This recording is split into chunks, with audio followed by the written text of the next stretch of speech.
Wonderful. Well, hi everyone, and thank you for your stamina, Ray. Third session of the day. Um, yeah, I want to talk a little about kind of the value and, in fact, the growing sort of trend towards getting small, particularly in this era of big data, um, where, which I think we're just at the dawn of, and which I think has enormous promise. But um, I think we're seeing. So what I want to do is start with a macro trend of just what's going on in the world as a whole, and then zoom in on sort of its specific implications for relatively small and private online communities. So let me just begin by asserting that I think there is this macro trend towards smaller units, smaller groups, um, localism, and we see it on a lot of fronts. And I want to dig into the reasons why. So to begin with, we know that people want to feel that they're having an impact. That's a pretty fundamental human need. Um, and we see it manifested in a few ways. Back when Google consumer surveys were still relatively young, we did a survey with about 800 people, and we asked people if you had $100 to donate to charity, what would determine where and how you used it.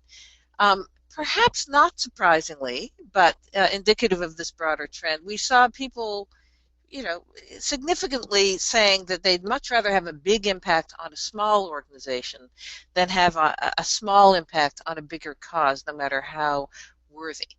So we see that trend towards micro manifested in charitable giving. What you're looking at here is a screen capture from the Heifer Foundation, which is essentially a micro, not quite a micro lending site. It's charity, but it's charity where the amounts are small and the impact is extremely tangible. So you know exactly where your $20 or $50 donation is going, and it's seen tremendous uptake in the past several years. So if that's giving, let's look at investing, where of course people are going to be somewhat more, presumably less altruistic and more self-interested. Again, in this Google survey, we asked about how you would choose to invest. Now, not surprisingly, the majority, as in the plurality, chose a lower interest rate with presumably higher security, but not quite as overwhelmingly as we might have expected. So, the other two answer options here, loans to small businesses paying 6% or loans to individuals paying 7%, in combination actually exceeded those people that would invest in the lower interest, safer option. Now, some of that may be a willingness to take greater risk to get greater rewards, but I'd argue that some of that also, again, reflects a desire to feel that you're having an impact and that there's some relationship underlying even your investment decisions. And as an interesting example of that, what you're looking at here is a website that was started in 2007 or 8, kind of right at the peak of the recession, at least here in the U.S. And it's a peer-to-peer lending site. So rather than sort of going through the bank, individuals like this featured borrower, Sunny, from Mountain View, California, requests loans, and investors offer loans. So, it still has the same amount of sort of credit checking and due diligence that you would typically associate with investments and lending. But what it also has is this extremely personal, relationship-based element to it, so that people are borrowing money to buy canoes or pay off credit card debt, or do home renovations. And again, the lenders know who they are lending to, and they see a face. It's not a mutual fund. It's not a big aggregated thing. So this site has been enormously successful. They have loaned hundreds of millions of dollars since starting. And what's interesting is I learned about this from a 25-year-old. And my sense is that it is particularly millennials who have really gotten this off the ground. Not just because they have smaller sums to lend, I think, but because they also are sort of very grounded in the value of relationship. Finally, what we're looking at here is an article about cash mob. So presumably you're all familiar with flash mobs. Um, a cash mob is when a small group of people in a town or city organize others to show up at a locally owned store, typically for half a day. They ask people to commit to buying a certain amount.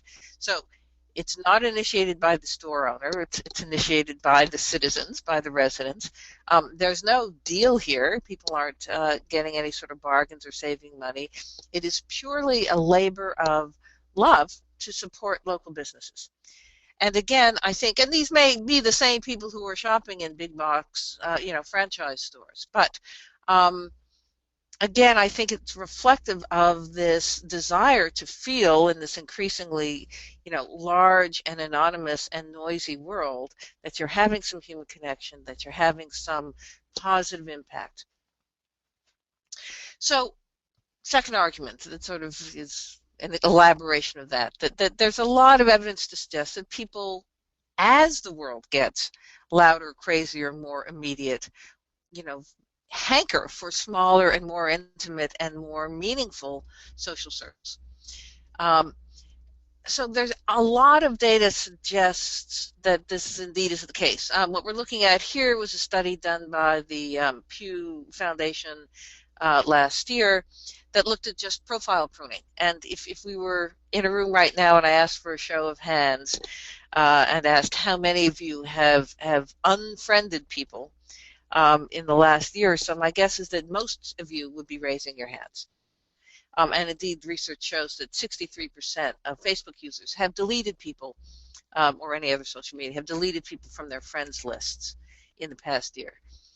What's also interesting to me is the rise of new, largely mobile apps, but also online communities that are really intended to be small and very targeted and very niche based. So for example, Pair is a mobile app that is really designed and will support only 2 people. So the kind of thing that you would do with your significant other or your child, not with the world at large. Kibitz is another really interesting app.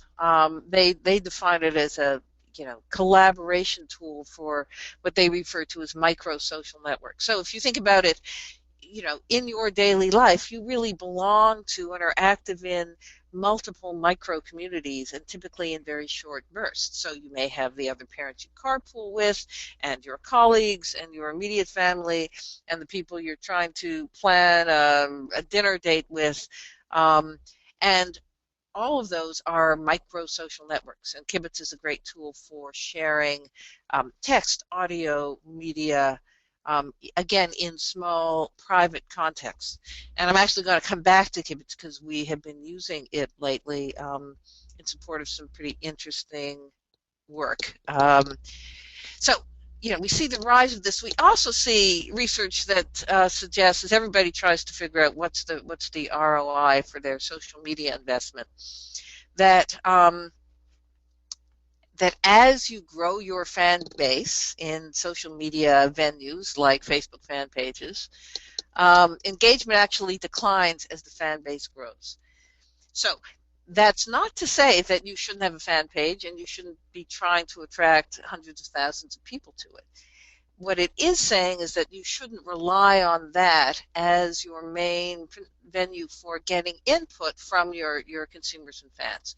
So what this graphic on the lower right is showing you is a study by Visibly, which is a social marketing site, that looked only at fan pages that had at least 100,000 fans, up to several million fans.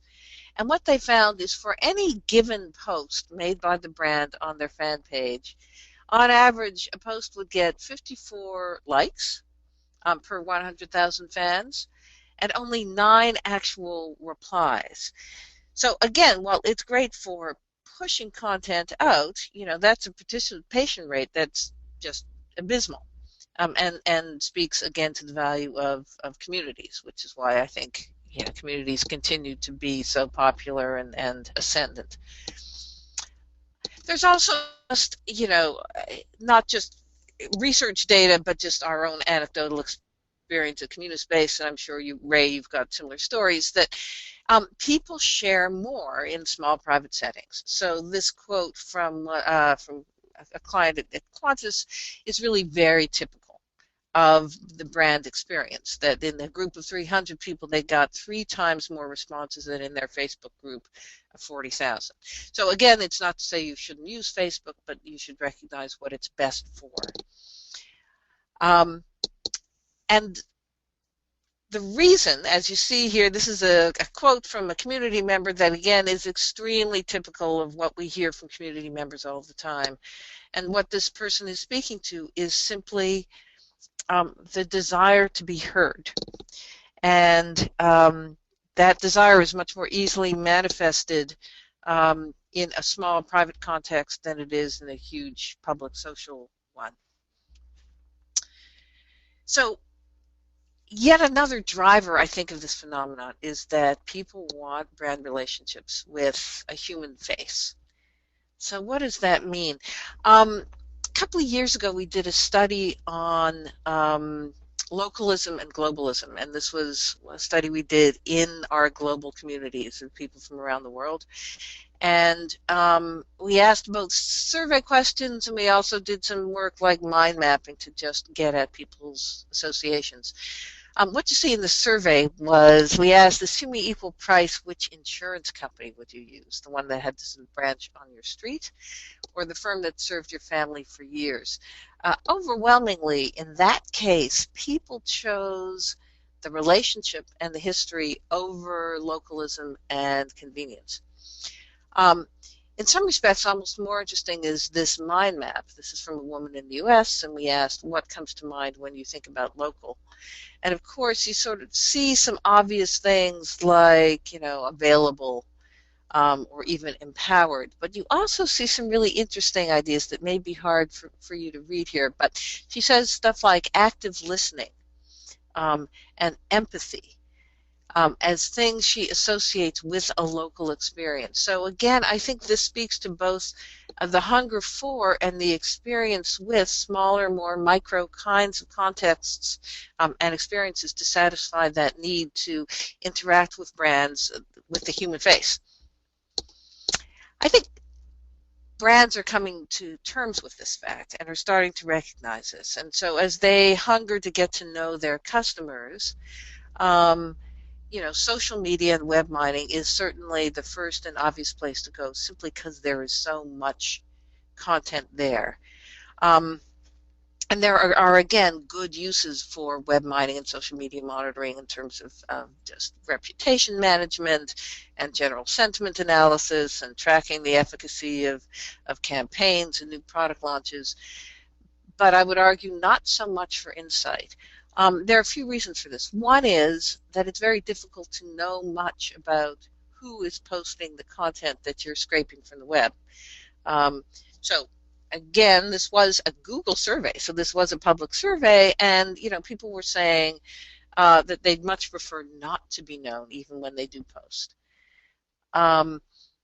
Again, going back to that Pew study, if you bear in mind that web mining tools are only mining the content that is public, the fact is that most content isn't public. And indeed, the cracking down, people's battening down and making their own privacy settings more stringent are true across the board. There used to be, I think, this myth that millennials didn't know or care about privacy. Well, in fact, that turns out not to be the case, and they're actually much more sophisticated than the rest of us. So again, when you're web mining, you are mining only the public content, which is a minority of the content. So again, although social media usage has risen, public sharing has not. And back to this Pew study, and other studies, the data suggests that 2/3 of online adults, while active in social media, most restrict access to close friends only. And of course, there's all of this social media regret that's going on. Just a small anecdote. A friend of mine was divorced several years ago, and when Facebook moved to this new timeline interface, and you could suddenly see all the stuff you had posted in past years. She and many people freaked out because they thought, oh my God, Facebook is posting stuff that I had posted only privately. Well, when she looked closer, because she was seeing content about this ugly divorce and how difficult things were and saying not so great stuff about her ex. But when she took a closer look, she realized that, in fact, she had posted those things publicly in the earlier days of Facebook. She had posted content that there is absolutely no way she would post today. And I think that experience is really quite typical. So if you think about what you would share online, we ask this of community members, and we ask questions like, well, would you share, how far you ran? Would you share your complaints about your computer, or that you ate a cookie at lunch, or what you got as a gift? Or would you share more intimate stuff, like the contents of your medicine cabinet, or that you've got a really awful foot fungus, or, what type of Valentine's Day gift and card you would really love to get from a loved one. So this question across multiple communities of community members who also belong to some sort of social media or just public brand-sponsored community. So it might be something like Vocal Point, or it might be a brand-specific one. Across the board, not surprisingly, people said they would share more in their private community. But the lessons I derive from this are a few things. One is, again, overwhelmingly, people are more inclined to speak freely and intimately in a private space, in a space where they feel heard, than in a public one. But also, there are some things that nobody's going to spontaneously post, that you're just not going to get from mining the web, that you can only get when asked. So, nobody's going to spontaneously post the contents of their medicine cabinet. But if they are in a community where they know that's the purpose, where they know who is asking, then it's a completely different proposition, and they're far more likely to share. By the same token, what would you like to see in a Valentine's Day card from a loved one is, again, not something that people will spontaneously post, but is something meaningful that people will safely share when asked in a private context. So much my argument for small groups. I think the question that this begs is, well, yeah, but what can you really do with groups of 300 to 500 people? Again, particularly in this era of big data. Well, Leslie talked about mobile survey, and certainly mobile surveys are perfectly viable with groups of any size. So is mobile ethnography, and this is a method that we, and I think every other company out there, are increasingly relying upon, where you are inviting a small, relatively small group of known people, and more importantly, of really highly engaged people, to go out there and chronicle an experience, take you through some process. So it could be something fairly simple and obvious, like, go shopping, shopping for something and showing us via video or imagery or or text or audio note what it is they're seeing, how they feel about what they're seeing, to more subtle and nuanced stuff, like show us your kids at play over the course of a week, and kind of reflect on that, or capture the sense. We did this for a large consumer packaged goods company. Capture the sense that you encounter over the course of a week that make you feel good. And it's amazing the kind of insight and emotion and memory that gets evoked by an exercise like that actually has huge implications for a CPG brand. I mentioned earlier Kibitz, which is a sort of real-time micro-collaboration tool. We've been using this lately in a couple of interesting ways. One is for kind of real-time shop-alongs. So, we have many clients who still see the value in having somebody walk with a consumer through a store in real time, seeing what they're seeing and gauging their reaction. But of course, that's very costly and not very scalable. With mobile apps like Kibitz, one can do that sorry, I'm doing this from home. With mobile apps like Kibitz, one can do that in real time and see what people are seeing, hear what they're saying, um, and probe, follow up in the moment. The other great use for mobile collaboration tools is in the form of micro networks. So if you have a community member who is doing something with their non-community member friends, like planning a baby shower, or some sort of other occasion, to be a fly on the wall with that small group as they're doing it can be another really useful and great source of insight. Finally, there's prediction markets, which are sort of, I think, a somewhat controversial method. The way a prediction market works is unlike a typical concept test or concept survey. They're a way of, instead of asking people, what do you like, what do you want, what are you going to buy, you ask people to make predictions about what is going to happen in the real world. And they invest points, as many or as few as they want, in the likely success or failure of products, tell you why they're investing that way. And it's a gamified approach to understanding what's likely to happen as you're trying to narrow down your product funnel or messaging, or decide what to launch or what to kill. There's a lot of research to suggest that prediction markets can be really effective with really relatively small groups and with non-representative groups, that in fact diversity can be a real asset in this. So again, as you think about what small groups and communities can accomplish, I think prediction markets are another thing very much worth looking into. So let me stop talking and allow at least a little time for questions.